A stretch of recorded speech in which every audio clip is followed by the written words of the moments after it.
여러분들은 살면서 언제 이렇게 격분하실 일이 있으십니까? 격분 한 번씩 해보십니까? 제가 살면서 이렇게 막 분노할 때가 자주 있는데 최근 들어서 좀 많아졌던 것 같아요. 그래서 많이 좀 따지고 그랬는데 중요한 것은 근데 쓸데없는 데 격분하지 말자라는 것이죠. 근데 가장 많이 격분하는 게 사실 이렇게 미안하게도 결혼하신 분들은 잘 아시겠지만 저희 그 가장 가까운 사람한테 가장 많은 격분을 하게 되죠. 저희도 이렇게 종종 이렇게 격분할 일이 많이 있는데 웃으시는 거 보니까 공감하시는 것 같아요. 그래서 이게 저희 가정 문제뿐만이 아니라 다른 가정들도 다 비슷비슷한 그런 일을 겪고 있겠다 싶네요. 여러분들의 얼굴을 보니까 그런 것 같습니다. 근데 이제 가장 아끼고 사랑해야 되는데 가장 가깝기 때문에 화도 많이 내고 많이 싸울 수 있다라는 것이죠. 근데 이제 되돌아서 생각해 보면은 정말 별거 아닌 일로 많이 싸우고 또 격분을 하게 된다라는 것입니다.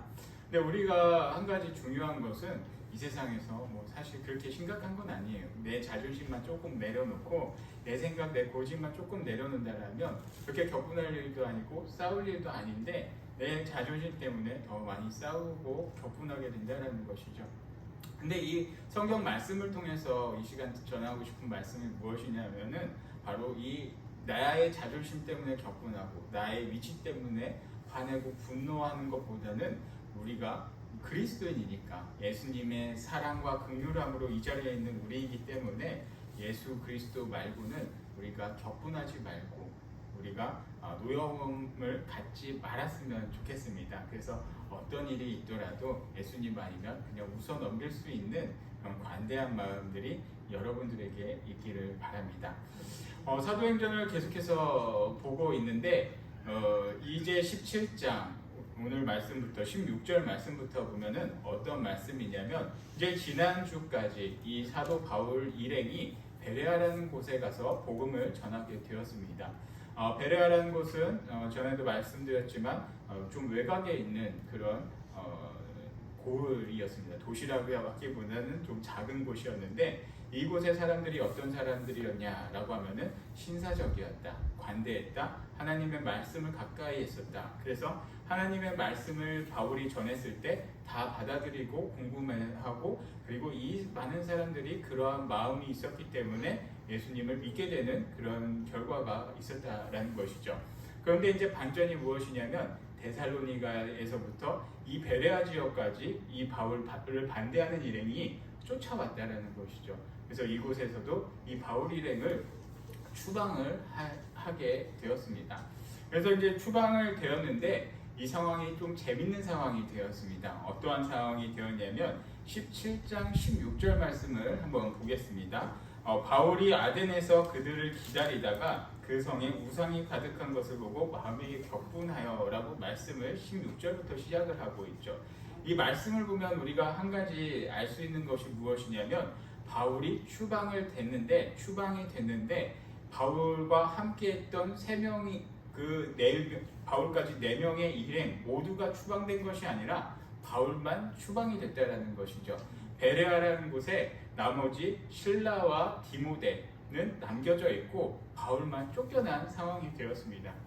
한번 생각해보면 재밌지 않겠습니까? 왜 바울만 쫓겨났을까? 이거는 우리가 상상 속에 맡기면 좋겠는데 어디도 이렇게 근거가 나와 있지 않습니다. 이 사도행전에도 이렇게 기록이 되어 있지는 않은데 바울의 그 불같은 성격으로 인해서 단도직입적으로 너희들은 잘못됐어, 너희들은 아니야 라는 그런 말을 강하게 주장했기 때문에 바울은 쫓겨났고 그리고 성경에서도 기록하고 있는 것이 무엇이냐면 디모데는 칭찬받는 사람이었더라 라고 기록이 되어 있죠. 그래서 한 2주 전에 말씀을 나눴는데 혹시 기억나시나요? 라고 물어보면 제가 잘못한 거죠. 아니 그렇게 성경에 이제 그렇게 기록이 되었듯이 이 디모데와 실라의 성품적으로 볼 때 이렇게 막 도드라지는 성격이 아니었기 때문에 이 실라와 그 디모데는 그 베레아라는 곳에 계속 남겨져 있어도 별 탈이 없었다라는 것이죠. 그런데 바울이 이렇게 쫓겨났는데 혼자서 이렇게 사역을 감당하기가 사실 두려움이 있을 수밖에 없습니다. 그동안 항상 넷이서 이렇게 다니면서 복음을 전했는데 혼자 남겨져서 그리고 가보지도 않았던 처음 가는 이 아덴이라는 곳, 오늘날로 말하면 아데나라는 곳에 가게 되었는데 이 바울이 그곳에서 혼자 선교하고 전도 활동을 한다는 것이 정말로 쉬운 일이 아니었다라는 것이죠. 그래서 바울이 쫓겨날 때, 베레아에서 쫓겨날 때 어떤 말을 남겨놓고 쫓겨나게 되냐면 17장 15절 말씀을 보면은 이렇게 말씀하고 있습니다. 바울을 인도하는 사람들이 그를 데리고 아덴까지 이르러 그에게서 실라와 디모데를 자기에게로 속히 오게 하라는 명령을 받고 떠나리라. 바울이 쫓겨나는 중에 가장 이제 자기를 이렇게 다시 모셔가는 그 사람들에게 했던 말이 무엇이냐면 바울과 실라와 디모데를 나한테 꼭 좀 데려다줘, 꼭 좀 부탁해, 정말 부탁해라는 말을 이렇게 남겼다라는 것이죠. 그만큼 혼자서 선교하고 전도 활동을 한다는 것이 정말로 쉬운 일이 아니었기 때문에 이 사도 바울도 이 자기와 함께 동행했던 무리, 자기를 추방하는 그 무리들에게 바로 이러한 말을 남겼다라는 것입니다. 그리고 이제 16절에 보면은 바울이 쫓겨나서 바로 이 아덴이라는 곳에서 그 함께 동역했던 이 사람들이 오기만을 간절히 기다리고 있습니다. 그런데 이 간절히 기다리고 있는데 혼자서 그 낯선 도시에 가면은 할 수 있는 게 무엇이 있겠습니까? 이 성이 어떤 데고 여기에 무엇이 있는지 한번 쭉 살펴보는 것이 보통의 사람들이라는 것이죠. 한번 여기에는 뭐가 써있고 저기에는 뭐 어떤 것이 있는지 돌아다니면서 바울도 분명히 다 하나하나 보았다라는 것이죠.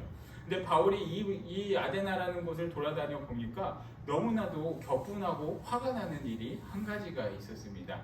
그것이 무엇이었을까? 바로 이 바울 같은 사람이 격분하고 화를 낼 일이 무엇이 있었을까? 그것은 바로 이곳에는 우상 숭배가 가득한 그런 도시가 바로 이 아데나라는 곳입니다. 우리가 아덴이라는 곳 한번 생각해 보십시오. 혹시 그리스 가보신 분 계신가? 그리스 가보신 분?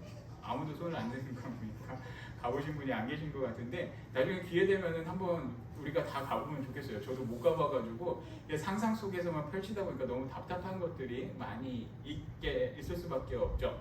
근데 이 아데나라는 곳 우리가 책이나 그림이나 문헌으로 볼 때 어떤 곳으로 우리가 알게 되냐면 바로 그리스 신화가 있는 곳이 바로 이 아데나라는 곳이죠. 그리고 많은 철학자들이 태어났고 토론을 하고 그곳에서 많은 철학이 발달된 그곳이 바로 이 아덴이라는 곳입니다. 그래서 우리가 잘 알고 있는 소크라테스니 플라톤이니 다 이곳에서 활동을 하게 되었죠.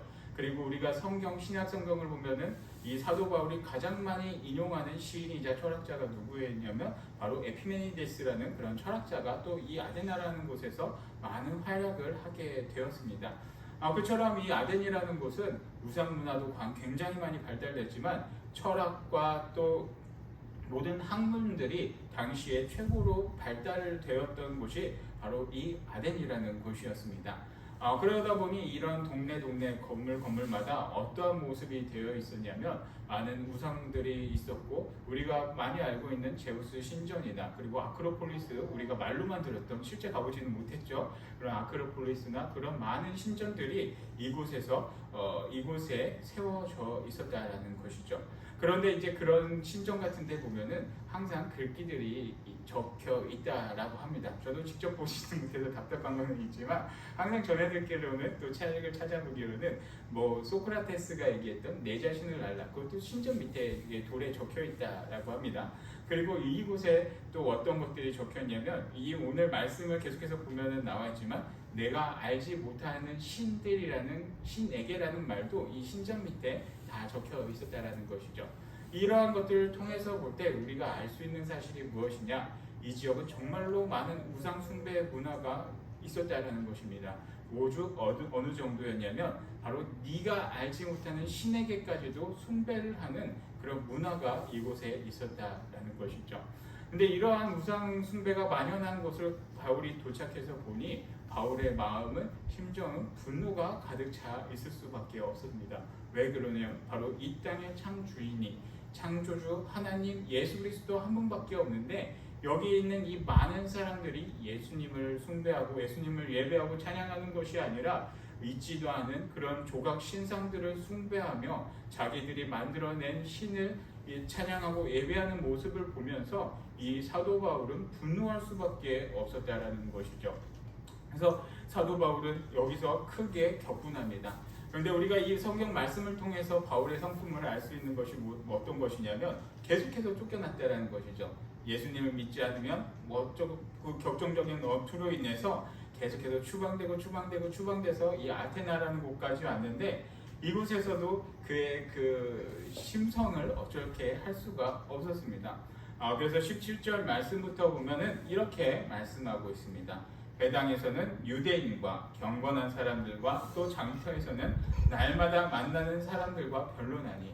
회당 어떤 곳이냐면 전에도 계속해서 말씀하고 있지만 유대인 성인 10명이 모여지면 회당이 만들어진다라고 말씀드렸죠.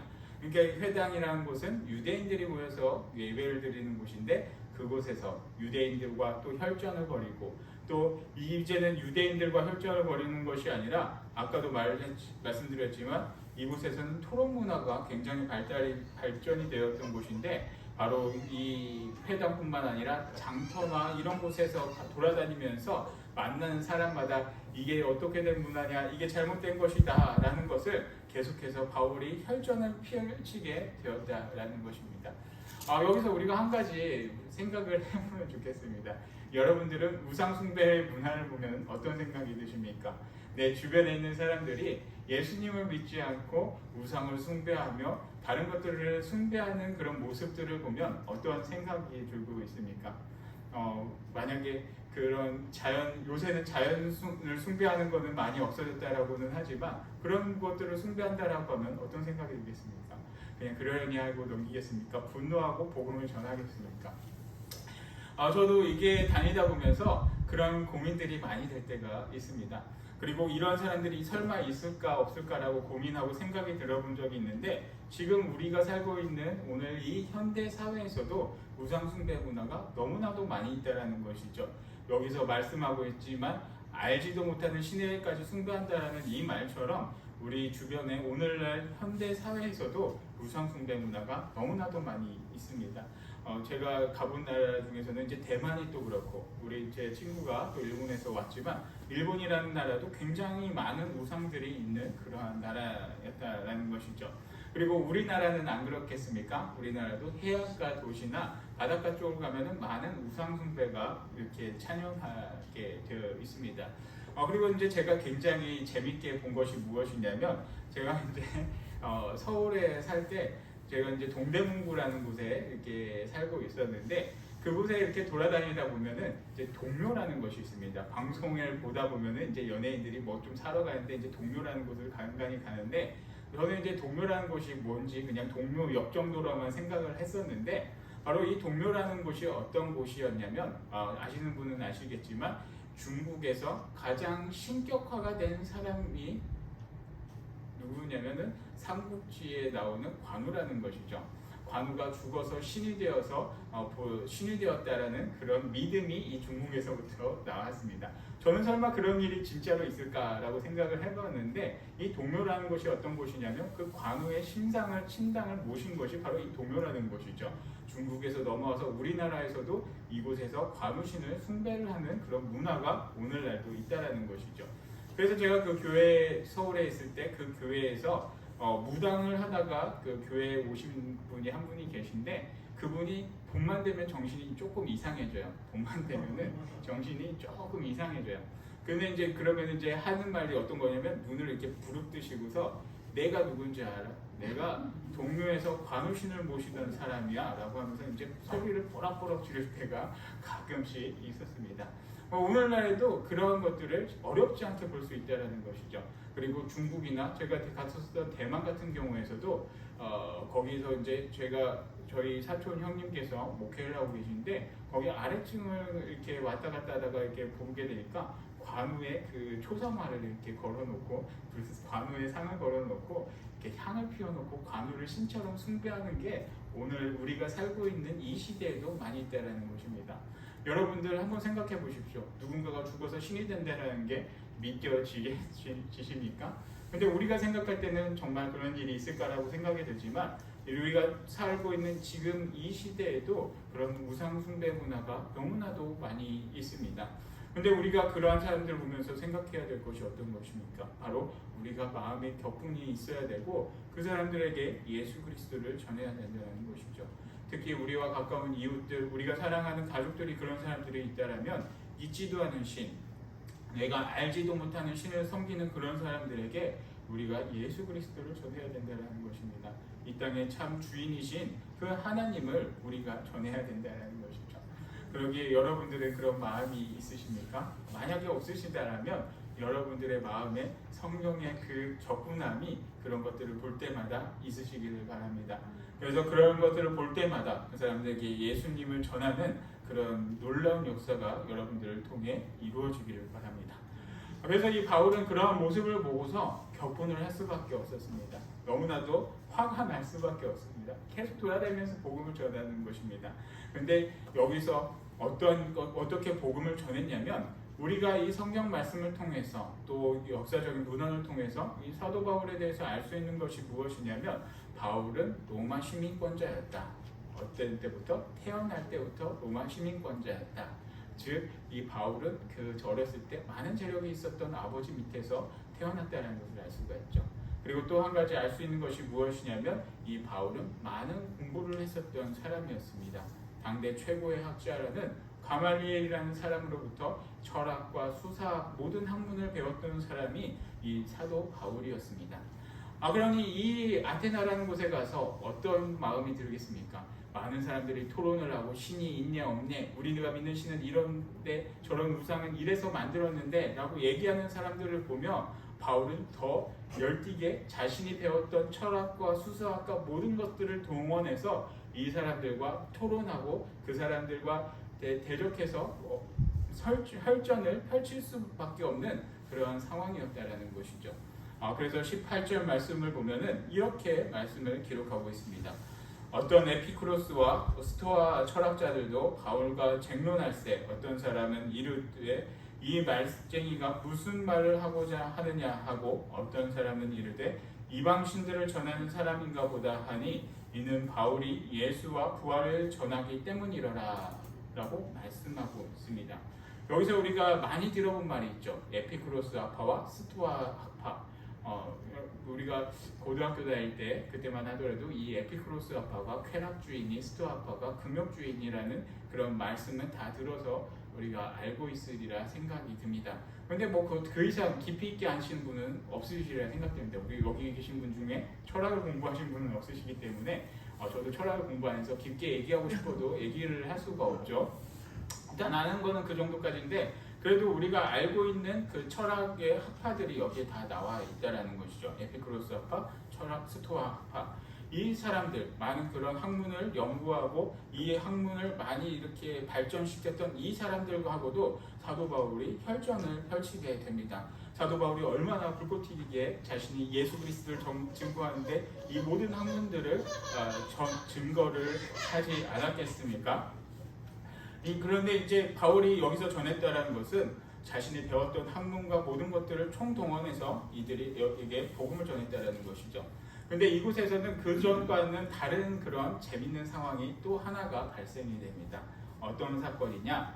바로 그 전까지는 예수가 오직 유일한 하나님이고 예수님이 너희들 때문에 십자가에 못 박혀 돌아가셨고 너희가 예수님을 십자가에 못 박았다라는 말을 할 때마다 돌아온 것이 무엇이냐면 사도 바울을 죽여라 하면서 돌을 던지고 쫓겨냈는데 여기 있는 이 아테네 사람들은 그러지 않았다라는 것이죠. 어떻게 했느냐?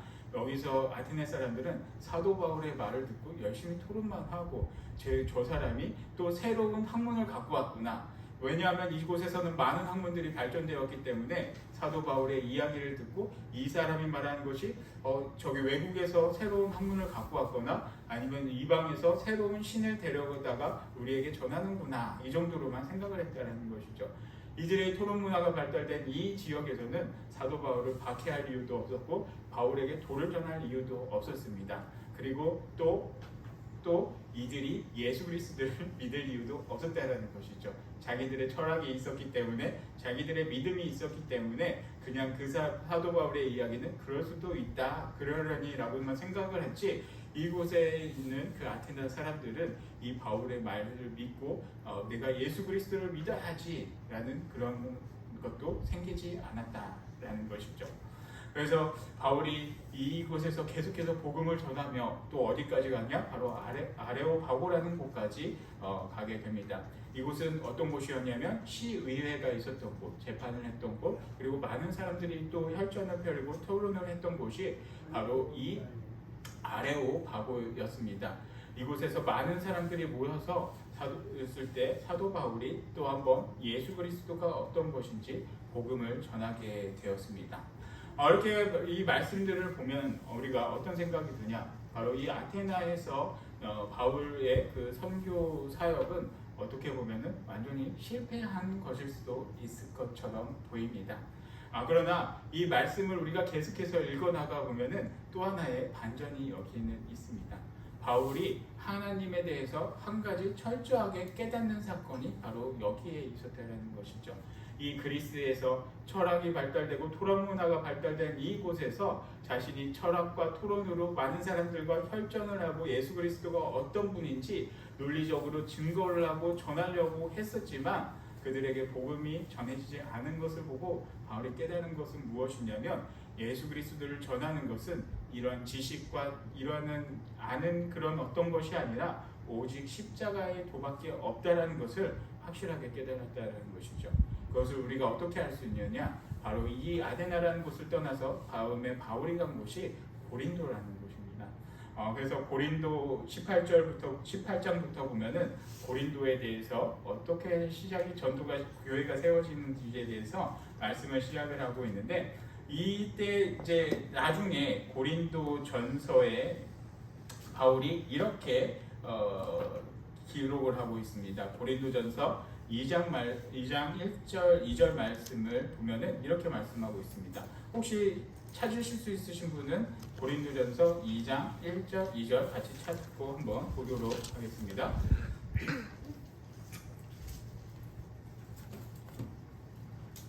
신약성경 제가 갖고 있는 성경책으로는 263쪽인데 그럼 제가 한번 말씀을 읽겠습니다. 형제들아, 내가 너희에게 나아가 하나님의 증거를 전할 때에 말과 지혜의 아름다운 것으로 아니하였으나니 내가 너희 중에서 예수 그리스도와 그가 십자가에 못 박히신 것 외에는 아무것도 알지 아니하기로 작정하였습니다. 아멘.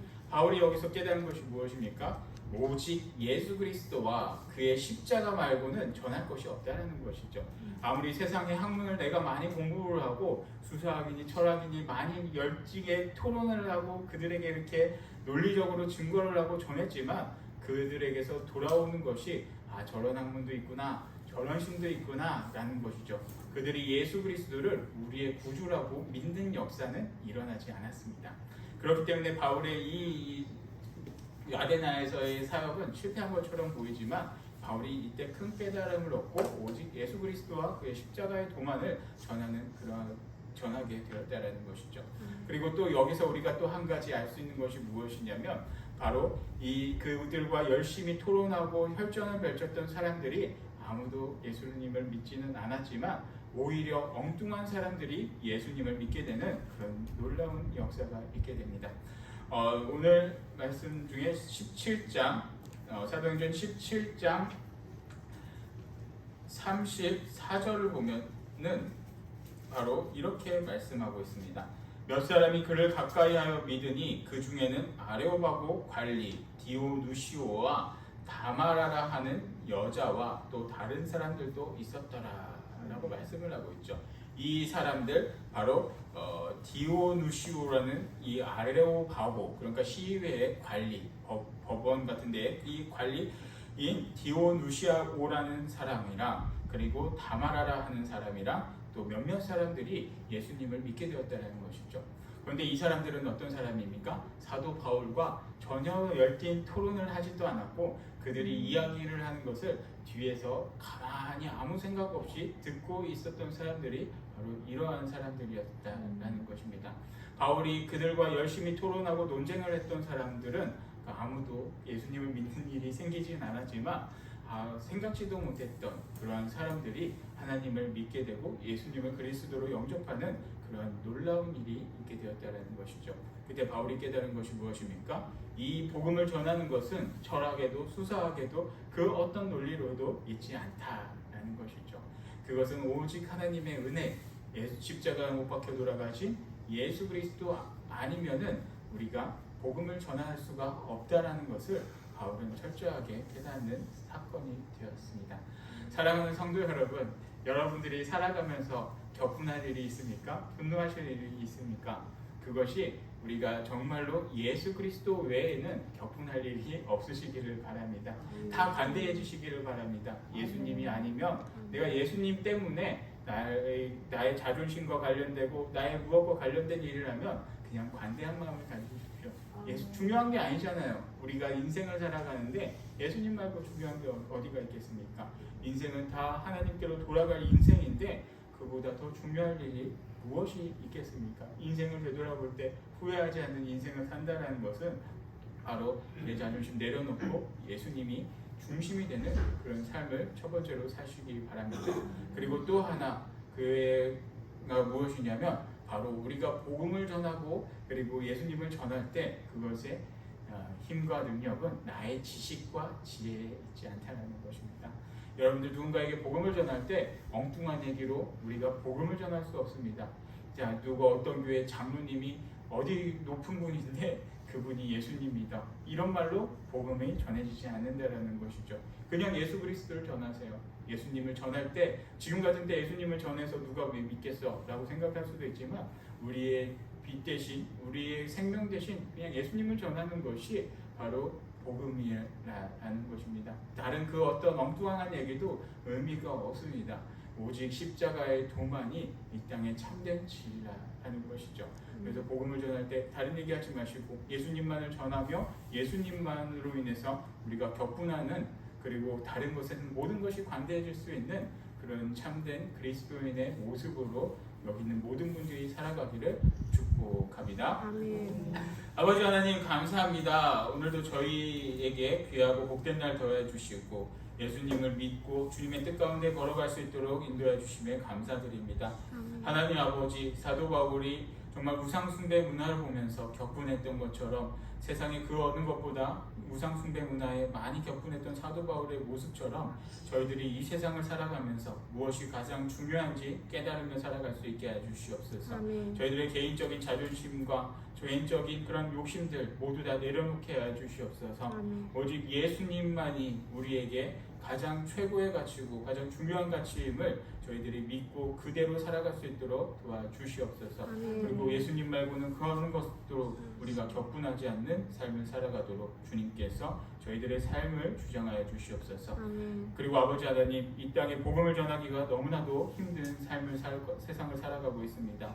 그 가운데 그 어떤 세상의 문화로 복음을 전한다라는 그런 생각을 갖게 될 때가 또 주님 있습니다. 그러나 그런 것보다도 예수님을 직접 전할 수 있는 그런 저희들이 되게 하여 주시옵소서. 아멘. 예수 그리스도를 전함으로써 십자가의 도와 아버지 하나님의 힘과 능력으로 복음을 전하며 전도할 수 있는 그런 주님의 능력을 저희들이 전할 수 있도록 아버지 하나님 저희들을 모두 사용하여 주시옵소서. 아멘. 그래서 주님께 영광 올려드리고 주님께 감사와 찬양과 주님과 동행하는 저희들 모두가 될 수 있도록 주님 늘 지켜주시옵소서. 아멘. 모든 것 감사드리며 예수 그리스도 이름으로 기도드리옵나이다. 아멘.